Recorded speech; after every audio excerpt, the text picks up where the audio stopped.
చాలా చిన్నది ఇంకా వాడికి చెప్పాలంటే. వాడికి తిండి పెట్టకుండా, పడుకోనివ్వకుండా అలా కొంచెం కొంచెంగా చంపితే ఏమన్నా తెలుస్తుందేమో వాడికి. ఒక అమ్మాయి విలువేంటో, ఆ అమ్మాయి ప్రెగ్నెంట్ అయితే విలువేంటో, ఆ కడుపులో ఉన్న బిడ్డకి ఎంత బాధ అనిపించుంటుందో కదా పాపం. ఆ బిడ్డది ఏం తప్పు? సరే అమ్మాయి ఏదో తప్పు చేస్తేనే ఇంకేదో వేలో వెళ్ళుండొచ్చు కదా, చంపాల్సిందే అని ఏం లేదు కదా అని నా అభిప్రాయం. సో ఇప్పుడు ఈ లవ్ మ్యారేజ్ చేసుకునే అమ్మాయిలకి ఏం చెప్తారు? ఎలాంటి వాళ్ళని సెలెక్ట్ చేసుకోవాలని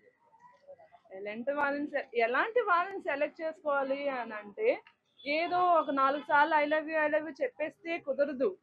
మన కోసం వాడు కేర్ తీసుకుంటున్నాడా, అసలు వాడి కెరీర్ మీద వాడికి ఏమన్నా కొంచెం అన్నా సీరియస్నెస్ ఉందా? 24 గంటలు నీకు కాల్ చేస్తున్నాడా, 24 గంటలు నీకు మెసేజ్ చేస్తున్నాడా, 4 గిఫ్ట్లు నీ ముఖం మీద పడేసాడా? అది కాదు లవ్ అంటే. నీ కెరీర్ మీద, వాడి కెరీర్ మీద ఒక ఫోకస్ ఉండాలి. మనం చదువుకుందాం, మనం జాబ్ చేద్దాం, తర్వాత పెళ్లి చేసుకుందాం. పెళ్లి కూడా అమ్మ నాన్నను ఒప్పించే చేద్దాం.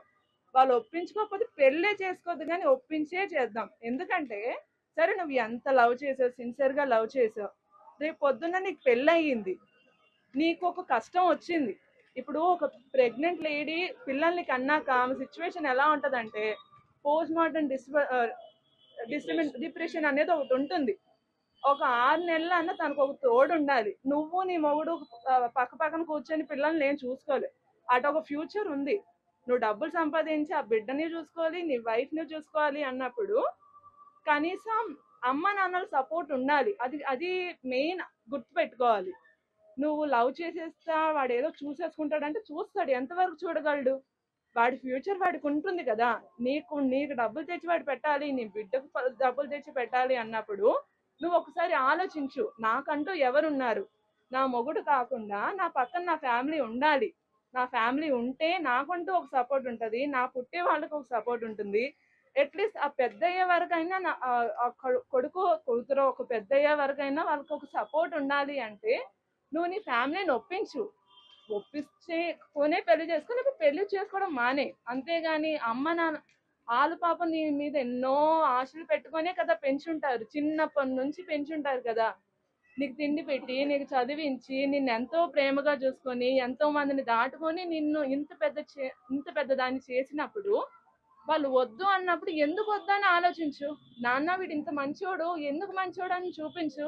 వీడిది సాధించగలడు, వీడిది సాధిస్తున్నాడు ఇప్పుడు అని చూపించు.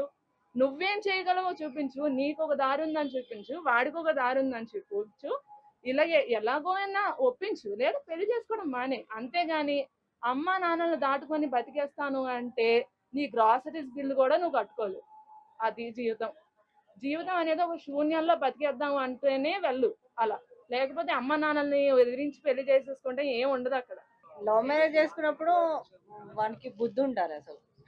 అట్లాంటప్పుడు చేసుకోవద్దు. ఎందుకు చేసుకోవాలి మ్యారేజ్? చేసుకోవద్దు, వదిలేసాను. ప్రేమించి ఊరు నుంచి తీసుకొచ్చి ఇక్కడ పెట్టి ఇలా చేయడం కరెక్టే అంటారు? అంటే ఫస్ట్ కూడా ఒకసారి అబార్షన్ చేయించినాడంట.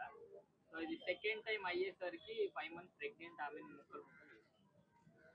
ఆయన కూడా అది శిక్ష చేయాలి. నేను ఓపెన్ గా చెప్తున్నా, ఎక్కడ చెప్పమన్నా చెప్తా నేను. ఎలాంటి శిక్ష చేయాలంట? అతి ఘోరంగా వేయాలి. నడి రోడ్డు మీద షూట్ చేసినా పర్వాలేదు అక్క. అంటే చాలా మంది అంటున్నారు, అంటే నా చుట్టుపక్కల నేను కొంతమందిని బయట అడిగితే ఆ అమ్మాయి ఏ తప్పు చేసి ఉంటే ఆయన అట్లా నరికేసి ఉంటాడు అని కూడా మాట్లాడుతున్నారు. గర్ల్స్ అట్లా వాళ్ళకేం చెప్తారు? ప్రెగ్నెంట్ ఉన్న ఆమె ఆయన అని ఇష్టపడి వచ్చిన ఆమెని ఎట్లా చూసుకోవాలి? ఆయన నమ్మే వచ్చింది. అట్లాంటప్పుడు నువ్వు నమ్మి వచ్చినప్పుడు చూసుకోవాలి. లేదు ఆమె అట్లా చేస్తే వదిలేసాను. కానీ అతి ఘోరంగా చంపొద్దు. ఘోరమా కాదు అది? ఒక ఇంటి ఆడపిల్ల నిన్ను నమ్మి వచ్చింది, నువ్వు ఎంత బాగా చూసుకోవాలి? వాళ్ళ అమ్మ నాన్నని వదిలిపెట్టి వాళ్ళ ఇంట్లో తోడగొట్టిన వాళ్ళు అందరు ఉంటారు, చుట్టాలు ఇట్లా అందరిని వదిలిపెట్టి వచ్చింది, నువ్వు ఎట్లా చూసుకోవాలి అన్నా?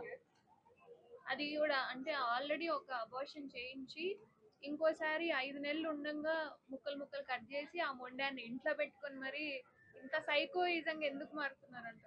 ఒకరు బట్టి ఒకరు చేస్తూనే ఉన్నారు అట్లా. అప్పటి నుండి లేదు, ఇప్పుడే వస్తూనే ఉన్నాయి అట్లా. ఫస్ట్ ఎప్పుడైతే ఒకరు చేసిర్రో అప్పటి నుండి అట్లనే చేసేది ఉండే. వాడిని కూడా వదలొద్దు అసలు. అంటే ఈ మధ్య చాలా వరకు అంటే సంబంధం లేకోకుండా భార్యని భర్త, భర్తను భార్య, ప్రియుడి కోసం భర్తని భార్యని ఇలా చంపడాలు అనేవి చాలా కామన్ అయిపోతున్నాయి. ఆ, అంటే దేనికి కారణం ఏంటంటావు? ఫోన్లా, మొబైల్లా, సినిమాలా ఏంటంటే?